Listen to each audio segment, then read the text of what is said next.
దేవుని నామమునకు మహిమ కలుగును గాక. దేవుడు ఈరోజు మనకిస్తున్న వాగ్దానము రోమీలకు రాసిన పత్రిక 15వ అధ్యాయము 33వ వచనం. సమాధానకర్తయగు దేవుడు మీకందరికీ తోడయుండును గాక.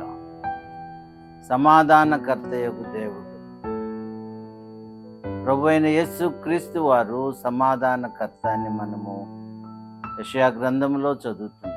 ఆయన సమాధానకర్తయగు దేవుడు, మనందరికీ సమాధానమును అనుగ్రహించే దేవుడు. పునరుద్ధానమైన తరువాత యేసుక్రీస్తు వారు శిష్యులతో చెప్పిన మొదటి మాట, మీకు సమాధానం కలుగును గాక. అదే వాగ్దానం ఈరోజు దేవుడు మనకు చేస్తున్నాడు, సమాధానం కలుగును గాక. అంత మాత్రమే కాకుండా ఆయన మనకు తోడై ఉంటానని వాగ్దానం చేస్తున్నాడు.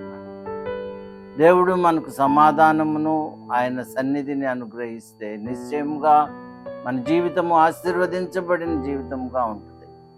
కాబట్టి మనం ప్రార్థన చేద్దాం, దేవా నాకు సమాధానం అనుగ్రహించి నాకు తోడయుండు అని దేవుని మనం ప్రార్థన చేసినట్లయితే సర్వశక్తి గల దేవుడు నీకు తోడయుండి నీకు సమాధానం అనుగ్రహించి ఆశీర్వదించును కాక. మా దేవా నీకు వందనాలు ప్రభువా. సమాధానకర్త యొక్క అధిపతి అయిన యేసయ్య, ఒక సమాధానమును నీ సన్నిధిని అనుగ్రహించమని యేసు నామమున ప్రార్థిస్తున్నాను తండ్రి.